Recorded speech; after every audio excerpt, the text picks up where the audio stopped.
ಆತ್ಮೀಯ ಇನ್ಫೋಸಾತಿ ವೀಕ್ಷಕರಿಗೆ ನಮಸ್ಕಾರ. ಈ ದಿನ ನಾನು ನಿಮಗೆ ಇತ್ತೀಚಿನ ವರ್ಷಗಳಲ್ಲಿ 2024ರಿಂದ 2026ರ ಒಳಗೆ ಅಂದರೆ ಈ 2 ವರ್ಷಗಳಲ್ಲಿ ಕೇಳಿರುವಂತಹ ಕಂಪ್ಯೂಟರ್ ಕುರಿತಾದಂತಹ ಅತಿ ಹೆಚ್ಚು ಮರುಕಳಿಸಿದಂತಹ ಕ್ವೆಶ್ಚನ್ಗಳು ಮತ್ತು ಕಳೆದ 5 ಸ್ಪರ್ಧಾತ್ಮಕ ಪರೀಕ್ಷೆಗಳಲ್ಲಿ ವಿ ಎ ಆಗಿರ್ಬೋದು, ಪಿ ಡಿ ಒ ಆಗಿರ್ಬೋದು, ಎಫ್ ಡಿ ಎ ಮತ್ತು ಎಸ್ ಡಿ ಎ ಹಾಗೂ ಗ್ರೂಪ್ ಸಿಯಲ್ಲಿ ಕೇಳಲಾಗಿರ್ತಕ್ಕಂಥ ಪ್ರಮುಖ ಟಾಪಿಕ್ ಮತ್ತು ಅದರ ಕುರಿತಾದ ಒಂದು ಪ್ರಶ್ನೆಗಳನ್ನು ಈ ವಿಡಿಯೋದಲ್ಲಿ ತಿಳಿಸ್ಕೊಡ್ತೀನಿ. ಬನ್ನಿ, ಆಗಿದ್ದರೆ ವಿಡಿಯೋವನ್ನು ಶುರು ಮಾಡೋಣ.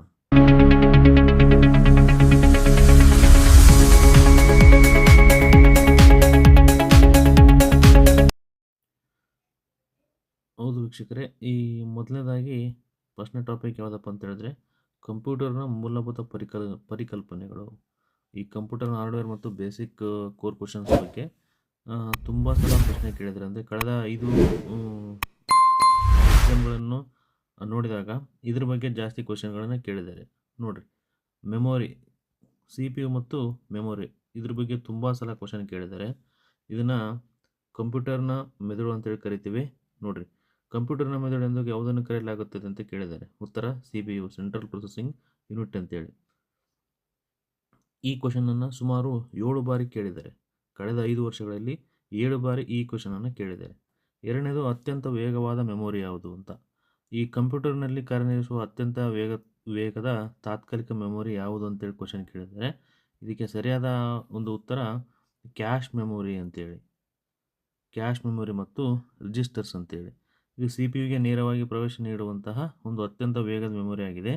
ಈ ರ್ಯಾಮ್ಗಿಂತಲೂ ಇದು ಕ್ಯಾಶ್ ಮೆಮೊರಿ ವೇಗವಾಗಿರುತ್ತದೆ ಅಂತೇಳಿ ಹೇಳ್ತಾರೆ. ಇದಕ್ಕೆ ಸರಿಯಾದ ಉತ್ತರ ಕ್ಯಾಶ್ ಮೆಮೊರಿ ಅಂತ. ನೆಕ್ಸ್ಟು, ಕಂಪ್ಯೂಟರ್ ಪೀಳಿಗೆಗಳ ಬಗ್ಗೆ ಕೇಳಿದ್ದಾರೆ. ಅತಿ ಹೆಚ್ಚು ಕಳೆದ ಈ 5 ವರ್ಷದ ಎಕ್ಸಾಮ್ಗಳಲ್ಲಿ ಈ ಕಂಪ್ಯೂಟರ್ ಪೀಳಿಗೆಗಳ ಬಗ್ಗೆ ಭಾಳ ಕ್ವಶನನ್ನು ಕೇಳಿದ್ದಾರೆ. ಇಲ್ಲಿ ಈ ಫಸ್ಟ್ ಜನ್ರೇಷನ್ಲಿ ಯಾವುದು ಬಳಸಲ್ಪಟ್ಟು ಅಂತ ಕೇಳಿದರೆ ಈ ವ್ಯಾಕ್ಯೂಮ್ ಟ್ಯೂಬ್ಗಳು. ಸೆಕೆಂಡ್ ಜನ್ರೇಷನ್ನಲ್ಲಿ ಟ್ರಾನ್ಸಿಸ್ಟರ್ಗಳು. ಥರ್ಡ್ ಜನ್ರೇಷನಲ್ಲಿ ಇಂಟಿಗ್ರೇಟೆಡ್ ಸರ್ಕ್ಯೂಟ್. ಫೋರ್ತ್ ಜನ್ರೇಷನ್ನಲ್ಲಿ ಮೈಕ್ರೋ ಪ್ರೊಸೆಸರ್. ಫಿಫ್ತ್ ಜನ್ರೇಷನ್ನಲ್ಲಿ ಕೃತಿಕ ಬುದ್ಧಿಮತ್ತೆ. ಇವಾಗ ಏನು AI ನಡೀತಾ ಇದೆಯಲ್ಲ, ಆರ್ಟಿಫಿಷಿಯಲ್ ಇಂಟೆಲಿಜೆನ್ಸ್, ಇದ್ರ ಬಗ್ಗೆ ಜಾಸ್ತಿ ಕ್ವಶನ್ಗಳನ್ನು ಕೇಳಿದ್ದಾರೆ. ನೆಕ್ಸ್ಟ್ ನೋಡೋದಾದರೆ ಸಾಫ್ಟ್ವೇರ್ ಮತ್ತು OS ಬಗ್ಗೆ ಕೇಳಿದ್ದಾರೆ. ನೆಕ್ಸ್ಟ್ ಒಂದು ಟಾಪಿಕ್ಕು ಸಾಫ್ಟ್ವೇರ್ ಮತ್ತು OS. ಇದ್ರ ಬಗ್ಗೆ ತುಂಬ ಸಲ ಕ್ವಶನ್ ಕೇಳಿದ್ದಾರೆ.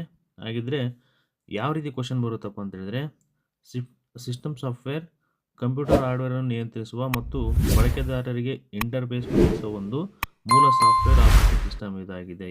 ಇದಕ್ಕೆ ಉದಾಹರಣೆ ವಿಂಡೋಸ್ ಮತ್ತು ಲಿನಕ್ಸ್ ಅಂತೇಳಿ ಕರೀತಾರೆ. ಈ ಸಾಫ್ಟ್ವೇರ್ಗೆ ಸಂಬಂಧಿಸಿದಂತಹ ಒಂದು ಸಿಸ್ಟಮ್ ಸಾಫ್ಟ್ವೇರ್ ಅಂತ ಏನಂತ ಹೇಳಿದ್ರೆ ಈ ರೀತಿಯಾಗಿರ್ತಕ್ಕಂಥ ವಿಂಡೋಸ್ ಮತ್ತು ಲಿನಕ್ಸನ್ನು ಸಿಸ್ಟಮ್ ಸಾಫ್ಟ್ವೇರ್ಗಳಂತೇಳಿ ಕರೀತಾರೆ. ನೆಕ್ಸ್ಟ್, ಬಗ್ ಆ್ಯಂಡ್ ಡೆಬಿಗ್ ಅಂತ ಕರೀತಾರೆ. ಈ ಪ್ರೋಗ್ರಾಮ್ ಅಥವಾ ಸಾಫ್ಟ್ವೇರ್ನಲ್ಲಿರುವ ದೋಷವನ್ನು ಬಗ್ ಅನ್ನಲಾಗುತ್ತದೆ. ಪ್ರೋಗ್ರಾಮ್ ಮತ್ತು ಸಾಫ್ಟ್ವೇರ್ನ ದೋಷವನ್ನು ಬಗ್ ಅನ್ನಲಾಗುತ್ತದೆ. ಆ ದೋಷವನ್ನು ಸರಿಪಡಿಸುವ ಕ್ರಿಯೆಯನ್ನು ಡೆಬಗ್ಗಿಂಗ್ ಎಂದು ಕರೆಯಲಾಗುತ್ತದೆ. ಇದರ ಬಗ್ಗೆ ಕ್ವಶನ್ ಕೇಳಿದರೆ. ಹಾಗೂ ಮಾಲ್ವೇರ್ ಬಗ್ಗೆ ಕೇಳಿದರೆ, ಕಂಪ್ಯೂಟರ್ ವ್ಯವಸ್ಥೆಗೆ ಹಾನಿ ಉಂಟು ಮಾಡುವ ಅನಗತ್ಯ ದುರುದ್ದೇಶಪೂರಿತ ಸಾಫ್ಟ್ವೇರ್ಗಳು ಅಂತೇಳಿ ಈ ಮಾಲ್ವೇರ್ನ ಕರೀತಾರೆ. ಉದಾಹರಣೆಗೆ ವೈರಸ್ಸು, ಟ್ರೋಜನ್ ಹಾರ್ಸ್ ಮತ್ತು ವಾರ್ಮ್ ಅಂತೇಳಿ ಇವುಗಳನ್ನು ಮಾಲ್ವೇರ್ ಅಂತೇಳಿ ಕರೀತಾರೆ. ನೆಕ್ಸ್ಟ್ ನೋಡೋದಾದರೆ ಮಲ್ಟಿಟಾಸ್ಕಿಂಗ್. ಈ ಆಪರೇಟಿಂಗ್ ಸಿಸ್ಟಮ್ ಒಂದೇ ಸಮಯದಲ್ಲಿ ಹಲವಾರು ಪ್ರೋಗ್ರಾಮ್ಗಳನ್ನು ಚಲಾಯಿಸುವ ಒಂದು ಸಾಮರ್ಥ್ಯ. ಈ ಮಲ್ಟಿಟಾಸ್ಕಿಂಗ್ ಅಂದರೆ ಆಪರೇಟಿಂಗ್ ಸಿಸ್ಟಮಲ್ಲಿ ಒಂದೇ ಸಮಯದಲ್ಲಿ ಹಲವಾರು ಪ್ರೋಗ್ರಾಮ್ಗಳನ್ನು ಚಲಾಯಿಸುವಂತಹ ಒಂದು ಸಾಮರ್ಥ್ಯಕ್ಕೆ ಅಂತ ಕರಿತೀವಿ ಈ ಮಲ್ಟಿಟಾಸ್ಕಿಂಗ್ ಅಂತೇಳಿ ಕರಿತೀವಿ. ಆಮೇಲೆ ಅತಿ ಹೆಚ್ಚು ಕೇಳಿರತಕ್ಕಂಥ ಕ್ವಶನ್ಗಳಲ್ಲಿ ಇನ್ನೊಂದೇನಪ್ಪ ಅಂತ ಹೇಳಿದ್ರೆ ಪ್ರಮುಖ ಶಾರ್ಟ್ಕಟ್ ಮತ್ತು ವಿಸ್ತರಣೆಗಳು. ಶಾರ್ಟ್ಕಟ್ ಕೀಗಳನ್ನು ಮತ್ತು ಅದರ ಬಗ್ಗೆ ಒಂದು ವಿಸ್ತರಣೆಗಳನ್ನು ಕೂಡ ಕೇಳಿದ್ದಾರೆ. ಬನ್ನಿ, ಆಗಿದ್ರೆ ನೋಡೋಣ. ಇಲ್ಲಿ ಕಟ್ಟು ಅಥವಾ ಕಾಪಿ ಅಥವಾ ಪೇಸ್ಟ್ ಅಂತ ಹೇಳಿದೆ. ಇದಕ್ಕೆ shortcut key Ctrl+X or C or V. ಈ Ctrl+C ಅಥವಾ ವಿ ಅಂತ ಹೊಡೆದೆ. ಇದು ಶಾರ್ಟ್ಕಟ್ ನಿಮಗೆ ಆಲ್ರೆಡಿ ಗೊತ್ತಿರ್ಬೋದು. ಕಟ್ಟು ಪೇಸ್ಟ್ ಮಾಡೋದು ಹೇಗೆ ಅಂತ ಹೇಳಿದ್ರೆ ಇದನ್ನು ವಿವರಣೆ ಏನಪ್ಪ ಅಂತ ಹೇಳಿದ್ರೆ ಪಠ್ಯ ಹಾಗೂ ಫೈಲ್ನ ಎಡಿಟಿಂಗ್ ಮಾಡ್ಬೋದು. ನೆಕ್ಸ್ಟ್, ಅಂಡು ಮತ್ತು ರೀಡೋ ಕೇಳಿದ್ದಾರೆ. ಅದು ಶಾರ್ಟ್ಕಟ್ ಕೀ Ctrl+Z, Ctrl+Y ಇದೆ. ಇದು ಹಿಂದಿನ ಪ್ರಕ್ರಿಯೆ, ಅಂದರೆ ಹಿಂದೆ ಏನು ಮಾಡ್ತೀವಿ ಅಂತ ನಾವು ನೋಡ್ಬೋದು. ಅದನ್ನು ಕೇಳಿದರೆ MS ವರ್ಡ್ ಫೈಲು Ctrl+S ಒತ್ತಿದ್ರೆ ಏನಾಗುತ್ತೆ, ಸೇವ್ ಆಗುತ್ತೆ. ವರ್ಡ್ ಡಾಕ್ಯುಮೆಂಟ್ ಅದು. ನೆಕ್ಸ್ಟ್ MS ಎಕ್ಸೆಲ್ ಶೀಟ್, ಇದನ್ನು F2 ಒತ್ತಿದ್ರೆ ಅದು MS ಎಕ್ಸೆಲ್ ಶೀಟ್ ಓಪನ್ ಆಗುತ್ತೆ. ಪವರ್ ಪಾಯಿಂಟ್ ಸ್ಲೈಡ್ ಬಗ್ಗೆ ಕೇಳಿದರೆ F5 ಒತ್ತಿದರೆ ಪವರ್ ಪಾಯಿಂಟ್ ಸ್ಲೈಡ್ ಕೂಡ ನಿಮಗೆ ಸಿಸ್ಟಮಲ್ಲಿ ಓಪನ್ ಆಗುತ್ತೆ. ಈ ಬಗ್ಗೆ ಏನು ಮಾಡಿದ್ದಾರೆ, ಸುಮಾರು ಸಲ ಶಾರ್ಟ್ಕಟ್ ಕೀಗಳನ್ನು ಈ ಪರೀಕ್ಷೆಗಳಲ್ಲಿ ಕೇಳಿದ್ದಾರೆ ವೀಕ್ಷಕರೇ. ಹಾಗಾಗಿ ನೀವು ಸ್ವಲ್ಪ ಶಾರ್ಟ್ಕಟ್ ಕೀ ಬಗ್ಗೆ ನೋಡ್ಕೋಬೇಕಾಗತ್ತೆ. ನೆಕ್ಸ್ಟ್ ನೋಡೋದಾದರೆ ಇಂಟರ್ನೆಟ್ ಮತ್ತು ಬ್ಯಾಂಕಿಂಗು. ಈ ಇಂಟರ್ನೆಟ್ ಮತ್ತು ಬ್ಯಾಂಕಿಂಗ್ ಬಗ್ಗೆ ಸುಮಾರು ಕ್ವಶನ್ಗಳನ್ನು ಕೇಳಿದ್ದಾರೆ. ಯಾವ ರೀತಿ ಕ್ವಶನ್ಗಳು ಬರುತ್ತಪ್ಪ ಅಂತ ಹೇಳಿದ್ರೆ, ಈ ನೆಟ್ವರ್ಕಿಂಗ್ ಈ ಪ್ರೋಟೋಕಾಲ್ಗಳೇನಿದೆಯಲ್ಲ ಅದ್ರ ಬಗ್ಗೆ ನಿಮಗೆ ಕ್ವಶನ್ಗಳು ರೈಸ್ ಆಗುತ್ತೆ. ಇನ್ನು ನೋಡಿರಿ HTTP ಮತ್ತು HTTPS ಅಂತೇನಿದೆ, ವೆಬ್ ಪುಟಗಳನ್ನು ಪ್ರವೇಶಿಸಲು ಮತ್ತು ಸುರಕ್ಷಿತವಾಗಿ ರವಾನಿಸಲು ಬಳಸುವಂಥ ಒಂದು ಪ್ರೋಟೋಕಾಲ್ಗೆ STTP ಅಥವಾ HTTPS ಅಂತೇಳಿ ಕರಿತೀವಿ.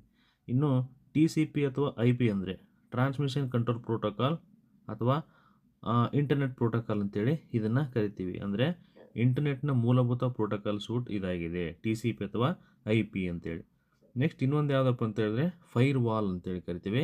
ಇದು ಅನಧಿಕೃತ ಪ್ರವೇಶದಿಂದ ಅನ್ಅಥರೈಸ್ಡ್ ಆಕ್ಸೆಸ್ ಅನ್ನು ಕಂಪ್ಯೂಟರ್ ನೆಟ್ವರ್ಕನ್ನು ಇದು ರಕ್ಷಿಸುವಂತಹ ಒಂದು ವ್ಯವಸ್ಥೆ. ಅಂದರೆ ಅನಧಿಕೃತ ಪ್ರವೇಶದಿಂದ ಕಂಪ್ಯೂಟರ್ ನೆಟ್ವರ್ಕನ್ನು ಇದು ಸುರಕ್ಷಿತವಾಗಿ ರಕ್ಷಣೆ ಮಾಡುತ್ತೆ ಅಂತೇಳಿ ಕರಿತಾರೆ ವೀಕ್ಷಕರೇ. ಹಾಗಾಗಿ ನೆಕ್ಸ್ಟ್ ಏನಪ್ಪ ಅಂತ ಹೇಳಿದ್ರೆ ಈ ಮೆಮೊರಿ ಬಗ್ಗೆ ಕೇಳಿದ್ದಾರೆ. ಮೆಮೊರಿ 1 GB ಅಂದರೆ ಎಷ್ಟು MB ಅಂತೇಳಿ ಕೇಳಿದ್ದಾರೆ. ಆಮೇಲೆ ಮೆಮೊರಿಯ ಅಳತೆಯ ಸರಣಿ ಬಗ್ಗೆ ಎಲ್ಲಿ ಕೇಳಿದ್ದಾರೆ ನೋಡಿರಿ. ಇವುಗಳನ್ನೆಲ್ಲವೂ ನೀವೇನು ಮಾಡಬೇಕಾಗುತ್ತೆ, ಸ್ವಲ್ಪ ನೆನಪಲ್ಲಿ ಇಟ್ಕೋಬೇಕಾಗತ್ತೆ. ಮೆಮೊರಿಗಳ ಅಳತೆಯ ಬಗ್ಗೆ 1 TB ಅಂದರೆ ಎಷ್ಟು, 1 GB ಅಂದರೆ ಎಷ್ಟು, 1 MB ಅಂದರೆ ಎಷ್ಟು, 1 KB ಅಂದರೆ ಎಷ್ಟು ಬೈಟ್ಸು, ಇದನ್ನೆಲ್ಲ ಕೇಳ್ತಾರೆ. ನೀವು ಇದ್ರ ಬಗ್ಗೆ ಸ್ವಲ್ಪ ಗಮನವಿಟ್ಟು ಓದ್ಕೋಬೇಕಾಗುತ್ತೆ ವೀಕ್ಷಕರೇ. ಆಮೇಲೆ ಇಲ್ಲಿ ಯಾವ ಟಾಪಿಕ್ ಬಗ್ಗೆ ಜಾಸ್ತಿ ಕ್ವಶನ್ ಕೇಳಿದ್ದಾರಪ್ಪ ಅಂತ ಹೇಳಿದ್ರೆ ನೋಡ್ಬೋದು. ಇಲ್ಲಿ ಹಾರ್ಡ್ವೇರ್ ಮತ್ತು ಮೆಮೊರಿ ಬಗ್ಗೆ ಸುಮಾರು 35% ಕ್ವಶನ್ ಕೇಳಿದ್ದಾರೆ. ಜಾಸ್ತಿ ಕ್ವಶನ್ ಇದ್ರ ಬಗ್ಗೆನೇ ಬಂದಿದೆ. ನೆಕ್ಸ್ಟ್ ಇಂಟರ್ನೆಟ್ ಮತ್ತು ನೆಟ್ವರ್ಕಿಂಗ್ ಬಗ್ಗೆ 30% ಕ್ವಶನ್ಸ್ ರೈಸ್ ಆಗುತ್ತೆ. ಈ ಸಾಫ್ಟ್ವೇರ್ ಮತ್ತು MS ಆಫೀಸ್ ಬಗ್ಗೆ 25% ರೈಸ್ ಆಗ್ತಾ ಇದೆ. ಈಗ ಇಲ್ಲಿ ನೋಡ್ರಿ, ಆಮೇಲೆ ಏನೋ ಒಂದು ಇದನ್ನು ಕೊಟ್ಬಿಟ್ಟು ಸಂಕ್ಷಿಪ್ತವಾಗಿ ತಿಳಿಸಿ ಅಂತೇಳಿ ಕೇಳ್ತಿದ್ದಾರೆ. ಫುಲ್ ಫಾರ್ಮ್ ಕೇಳೋದು, ಅದು 10% ಬರ್ತಾ ಇದೆ. ಈಗ ಇಲ್ಲಿ ನೋಡ್ರಿ, KE ಮತ್ತು KPSCಯ ಕಳೆದ 5 ಪರೀಕ್ಷೆಗಳ FVA, FTI ಆಗಿರ್ಬೋದು, ಗ್ರೂಪ್ C ಆಗಿರ್ಬೋದು, ಇದು ಹಾರ್ಡ್ವೇರ್ ಮತ್ತು ನೆಟ್ವರ್ಕಿಂಗ್ ವಿಷಯಗಳಿಂದ 65% ಹೆಚ್ಚು ಪ್ರಶ್ನೆಗಳು ಬಂದಿವೆ. ಹಾಗಾಗಿ ಇಲ್ಲಿ ನೀವು ನೆಟ್ವರ್ಕ್ ಮತ್ತು ಈ ಹಾರ್ಡ್ವೇರ್ ಬಗ್ಗೆ ಸ್ವಲ್ಪ ಜಾಸ್ತಿ ಆಗಿರ್ತಕ್ಕಂಥ ಏನು ಮಾಡಬೇಕಾಗುತ್ತೆ, ನೀವು ಓದ್ಕೋಬೇಕಾಗತ್ತೆ.